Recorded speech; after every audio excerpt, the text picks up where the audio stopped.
Good morning. Today we're going to take a trip up to a place called Eureka, Nevada, which is in the northern central part of the state. It's a town that is a living ghost town, I refer to. It's got over 400 people living there according to the 2020 census. And has a beginning clear back in 1860s when silver was discovered there by some prospectors that came over from Austin, Nevada. We're going to go check it out. There's still a lot of old, beautiful buildings there that are still in very good shape. A lot of renovation over the years has gone on to make them more beautiful and restore them. So we're going to check it out. It's several hours away from where I live here in Las Vegas. Got my travel coffee, and let's go take a look, and let's go make a video of Eureka, Nevada. Come along. Eureka was Central Nevada's most prominent mining district during the 1870s and 1880s, and it was the first major lead producer in the United States. At its height, the town had a population of about 6,000 and contained a number of hotels, restaurants, saloons, and 4 churches, several newspapers, 2 banks, a railhead, and an opera house. Many of the historical buildings from that time period are still remaining in the town. The Eureka vicinity was first described on July 12, 1859, by Captain James H. Simpson of the US Army Corps of Topographical Engineers, when it was still in Utah Territory. While exploring for a wagon route across the Great Basin, the expedition camped in Eureka Canyon on July 12th and the next day crossed the Diamond Range, north of the present route of US Highway 50. Spurred on by the discovery of the Comstock lode in Virginia City in 1859, prospectors focused much of their attention on central Nevada. The Eureka Mining District, then in Lander County, was formed in September of 1864 when an ore ledge was discovered in New York Canyon above the future town by the Tannehill Prospecting Party from Austin, Nevada. The silver ore, which had to be transported to Austin 80 miles to the west for milling and refining, also contained large quantities of lead and required smelting, a technology which was not yet perfected for use in Nevada ores for several more years. Due to this difficulty, little interest was generated by the initial discovery, and the mining district languished for several years. Between 1864 and 1868, only 130 claims were recorded in this district, and the original discoverers sold the Eureka Mining Company in 1865 to New York capitalists represented by Major W. W. McCoy. Sporadic financial attempts by the New York group to mill the lead-silver ore failed despite large outlays of cash and formation of the Eureka Smelting Company. In 1869, 354 claims were located, many of which were developed into mines. Rich ore bodies encountered at the Ruby Hill and Adams Hill in the district made the 1864 discovery site in New York Canyon near the 76 mine seem insignificant. Successful smelting processes in Eureka began in 1869. The Eureka Consolidated Smelter was first fired on April 25 of 1870. Shortly thereafter, 2 additional mills opened, the Marcelina and the Wallace and Bevan mills. In May and June of 1870, the 5 Eureka District mills had smelted 859 tons of ore amounting to over $300,000 in bullion. The rush to Eureka began in earnest in 1870. Early structures consisted of log cabins, adobes, and tents. In 1865, the Tannehill Company built the first log cabin, which later served as the first store. The first hotel in Eureka was the 2-story Parker House, which was moved from Austin, where it had served as the Overland stage station and stable. Unfortunately, the Parker House was destroyed along with several other buildings in downtown on September 22, 1884, when a fire started in the kitchen. And by October of 1870, the town's population had grown to about 2,000 from 50 the year before. Eureka became an important transportation and supply center for east central and southeastern Nevada. Stage service connecting the town with Austin and Hamilton was started in 1869. Freight teams at the time had 18 mules pulling 3 to 4 wagons weighing 30 to 40,000 pounds each.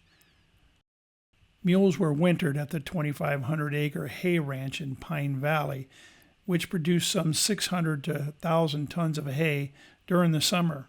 Transporting the hundreds of tons of base bullion material being produced at Eureka by ox and mule teams to railheads on the Central Pacific soon became an issue. A railroad was the only answer. The Eureka and Palisade Railroad Company was formed in November 19 of 1873. Construction then began on the 84-mile narrow gauge route from the Central Pacific yards at Palisade to Eureka. The railroad was officially completed on October 22nd of 1875.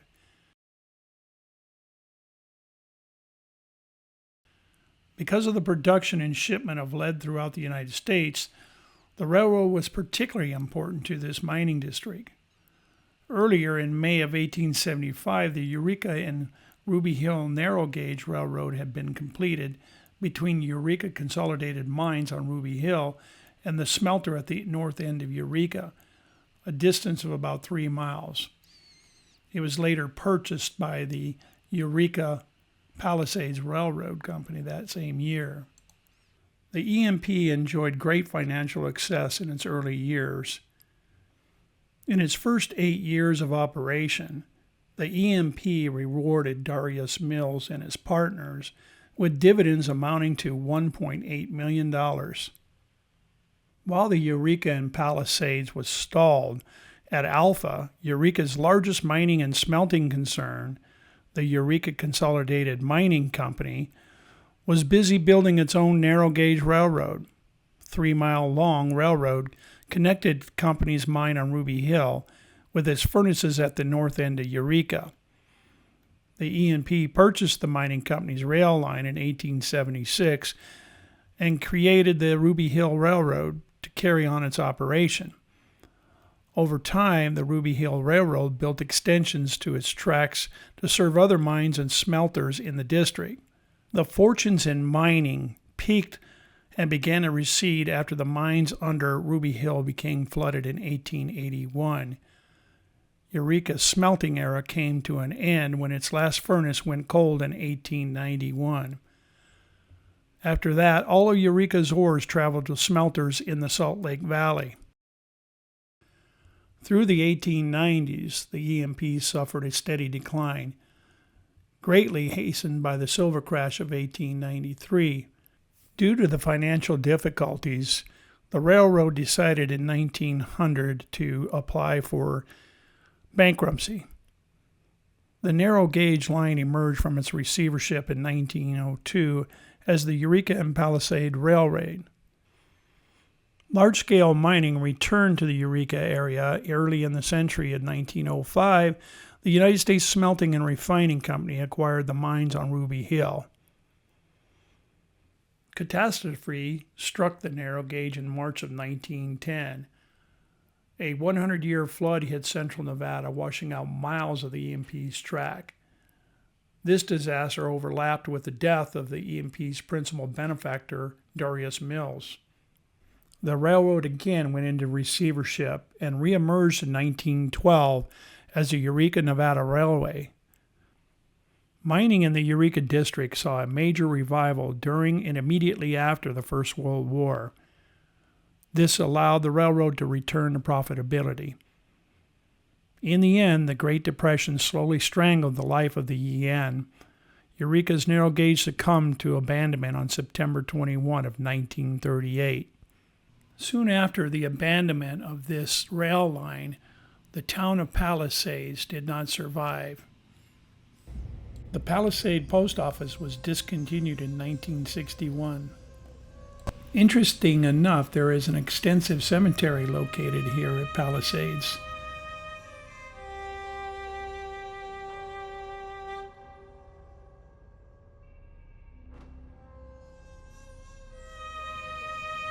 Today, there are only a few debris fields and a few rock foundations.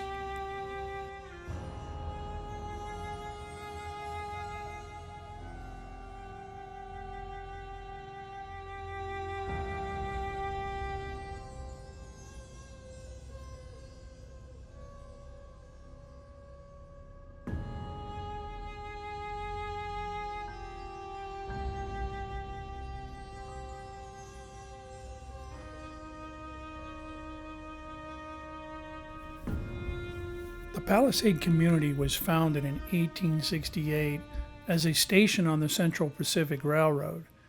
It soon became the transportation hub for Mineral Hill, Hamilton, Eureka, and other eastern Nevada mining camps. A post office was established at Palisade in May of 1870. After the Eureka and Palisade Railroad was established here in 1874, Palisade's population dramatically expanded. Houses and commercial stores were built, and by the end of the 1870s, the town had multiple hotels, saloons, and other businesses and residences. A school was built, and the town had 2 churches. The local population reached 600. By 1882, the town had a new train station and telegraph office. The new station was used by both railroads. After 1885, the Eureka mines declined, as well as commercial train activity. With the decline of railroad and the subsequent loss of jobs, people in town started to move away. In 1908, a third railroad began running through town when the Western Pacific built its line to transport people and goods to northern Nevada. In 1910, flooding destroyed most of the town and damaged all 3 railroad lines. The town never regained its success after the flooding of 1910. An important mining-related industry in the region was the production of charcoal to fuel the Eureka smelters. Charcoal was made by cutting local pinyon and juniper stands and burning the wood in the open pits or in kilns. 1 cord of pinyon produced between 28 and 33 bushels of charcoal. Annual consumption of charcoal in the 1870s was estimated at 1.2 million bushels. Widespread deforestation occurred as a result, so that by 1878 the mountains around Eureka were denuded of pinyon and juniper within a radius of 35 miles. The town of Eureka was not without disaster. The business districts of early western mining communities were initially constructed of frame buildings closely spaced together. These crowded conditions often invited destruction from fires. Eureka was no exception and suffered accordingly on several occasions, despite the presence of 5 fire hose companies. It was only after these disasters that most brick and stone structures with fireproof iron shutters and doors were built.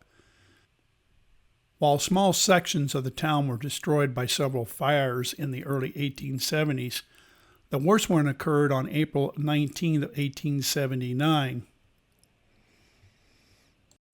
The fire started in Bigelow's Opera House on Buell Street when a lamp exploded in the green room. It then spread to the Sentinel Office, Masonic Hall, and Western Union Telegraph buildings, which were all located on Buell Street at that time. Nearly all the buildings in the northeast part of the town were destroyed. Total damage was estimated at $1 million, and 2,000 people were left homeless. The town was rebuilt, and aid, both materials and money, was raised throughout the state. The following year, on August 17, 1880, another disastrous fire followed the same path as 1879 blaze destroying over 300 buildings. Eureka experienced a third major fire on September 22, 1884. This fire destroyed a number of businesses on the west side of Main Street. Buildings lost in the fire, many of which were never rebuilt. Floods also devastated many Nevada mining towns. Similarly, Eureka had several major floods in the early years. The potential danger of Eureka's location in a canyon was increased by the severe deforestation from charcoal production and the demand for firewood. Compounding the problem and increasing the tendency towards flooding was the prevalent pattern of summer thunderstorms. On July 24, 1874, a late morning rainstorm over Eureka extended up the canyon, and runoff from two drainages cascaded down the city streets for half an hour. The 3-foot deep torrent carried away or wrecked 30 buildings, including the Eureka Hall. 16 people were killed in the disaster.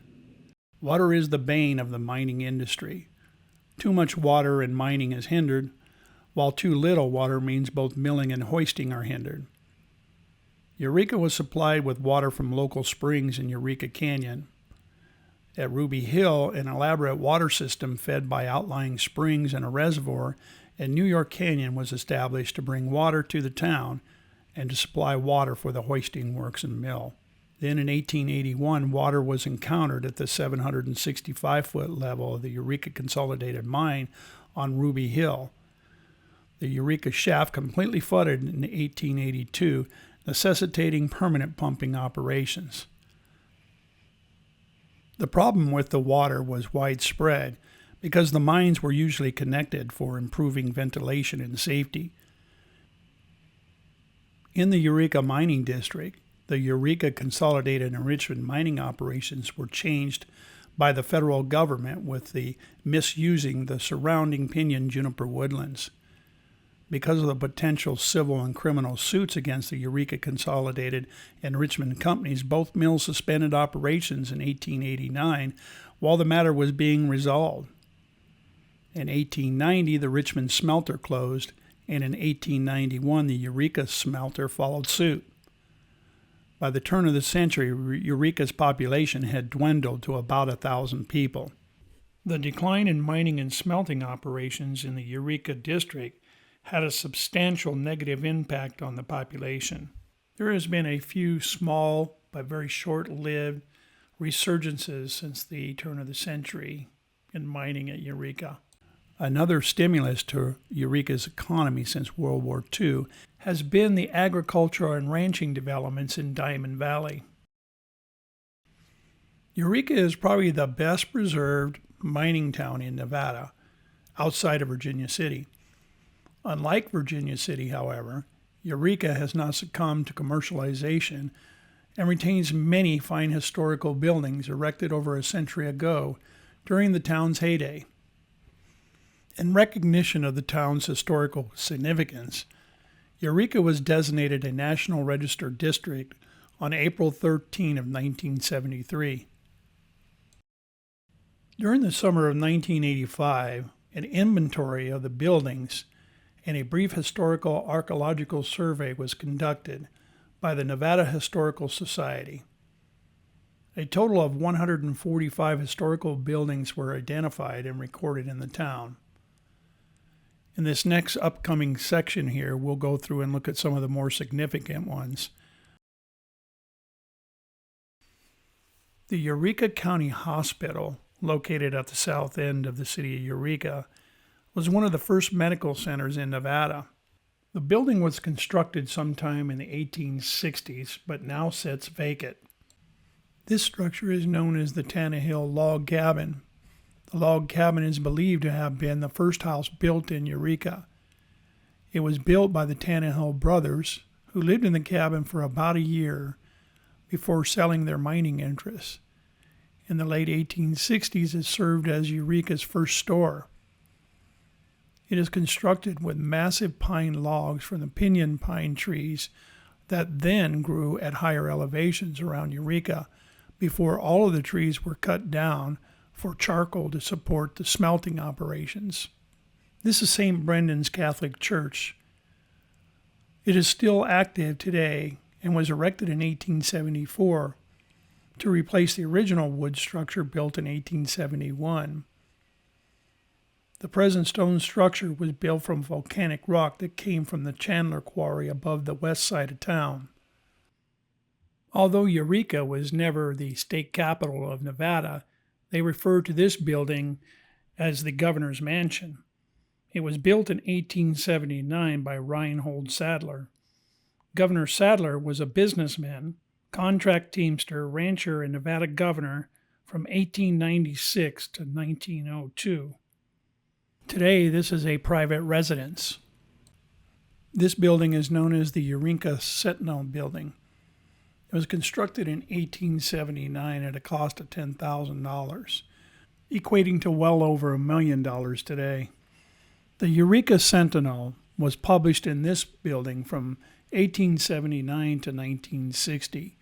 3 generations of Skillman family, Archibald, Edward, and Willis, edited the newspaper. This building now functions as the Eureka County Museum, which was opened on June 19 of 1982. This was the beautiful home of Archibald Skillman, founder and publisher of the Eureka Sentinel newspaper in 1870.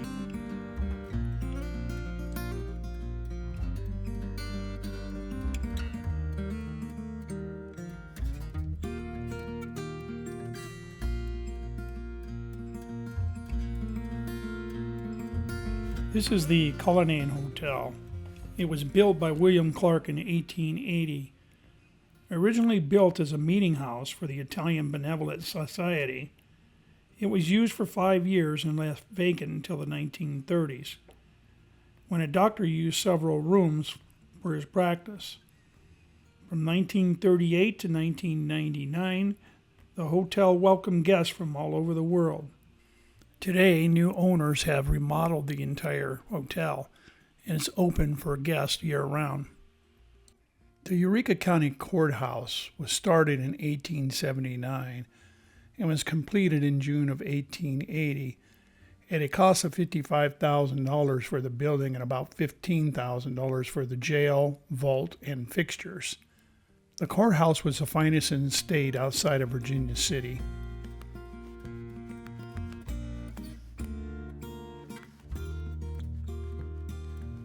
The second floor courtroom is recognized as the best preserved in Nevada. These photographs are hanging on the wall in the inside of the courthouse. They look like they're the cross sections of the original architectural drawings created in 1870s. The interior consists of an imported Spanish cedar judge's bench. I thought this staircase was so beautiful, it was worthy of a section by itself.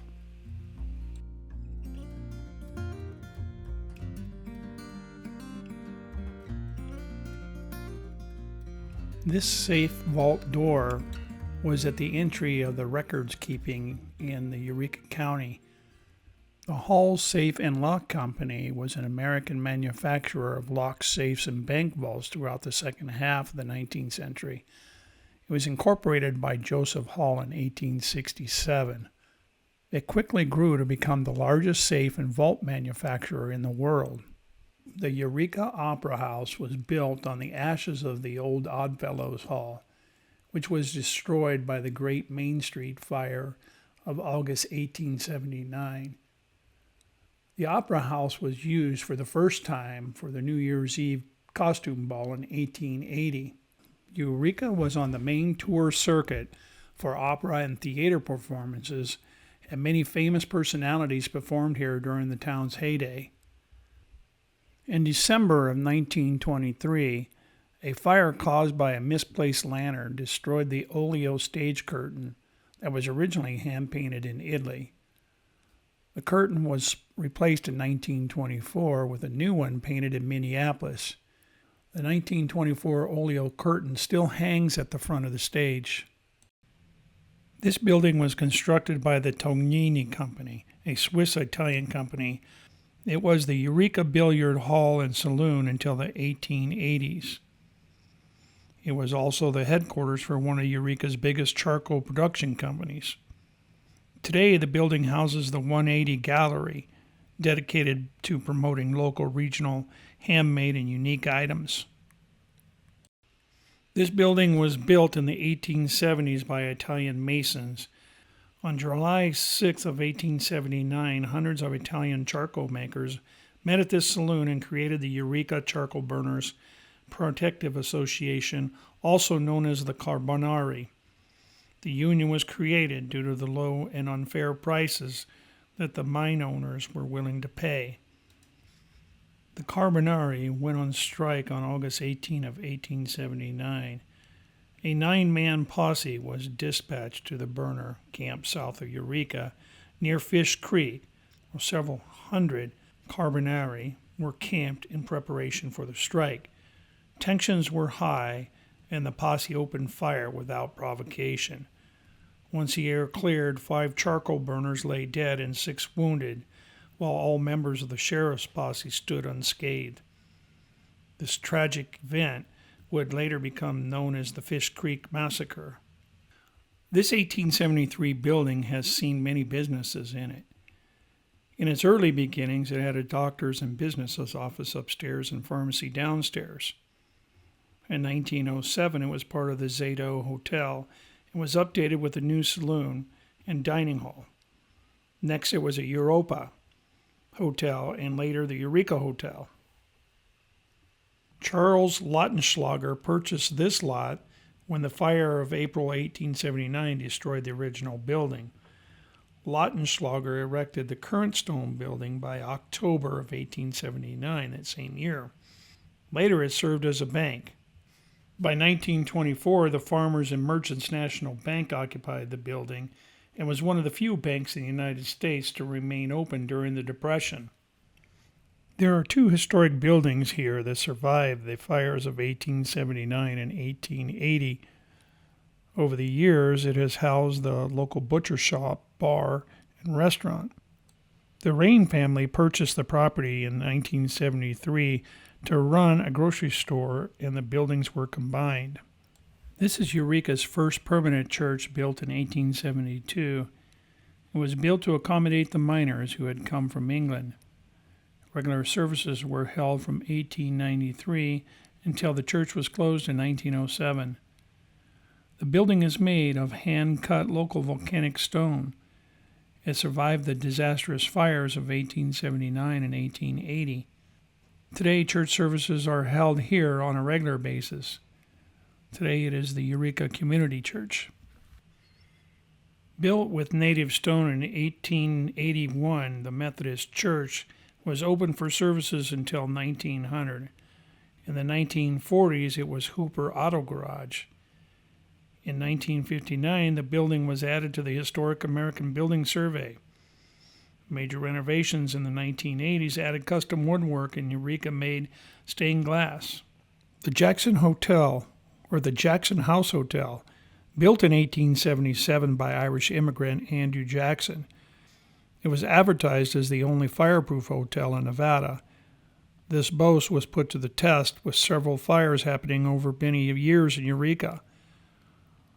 The lovely hotel survived each time with a few renovations. In 1897, the hotel was bought by another Irish immigrant, Julia Brown. It then became the Brown Hotel until 1981, when it was restored as the Jackson House Hotel, the Masonic Oddfellows Hall. During the late 1870s, James Whitten's American Exchange building stood on this corner. The frame structure burned in August of 1880 fire, and Whitten erected a present brick building. In the mid-1880s, the building contained dry goods store of Mayer and Mannion. As stated earlier in this presentation, during the summer of 1985, an inventory of buildings and a brief historical archaeological survey was conducted by the Nevada Historical Society. A total of 145 historical buildings were identified and recorded. Many of those buildings were erected over 100 years ago. I was only able to cover a few of these important buildings. If you ever get a chance, though, you've got to go explore the town of Eureka. Obviously, in this area, there's a lot of mining history. Unfortunately, again, in this presentation, I did not cover a lot of it. Perhaps that could be a future project. Thanks for watching and hope you enjoyed this presentation.